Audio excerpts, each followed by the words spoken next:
কিছুদিন আগে সোশ্যাল মিডিয়ায় একটি ছবি ভাইরাল হয়, যেখানে দেখা যায় রাজধানীর রাস্তায় এক যুবক মোটরসাইকেলের নম্বর প্লেটের শেষ 3টি সংখ্যা ঢেকে বাইক চালাচ্ছেন।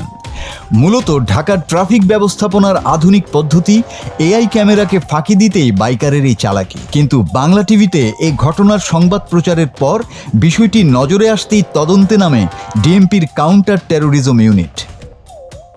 কিন্তু কাজটা মোটেও সহজ ছিল না। নেটিজেনরা ছবি দিলেও ঘটনার সঠিক তারিখ বা সময় দিতে পারেনি, ফলে সিসিটিভি ফুটেজ দেখার উপায় ছিল না। কিন্তু পুলিশ দমে যায়নি। তারা ব্যাকগ্রাউন্ডের রাস্তা আর সাইনবোর্ড মিলিয়ে নিশ্চিত হয় ঘটনাটি তেজগাঁওয়ের বিজি প্রেসের সামনে।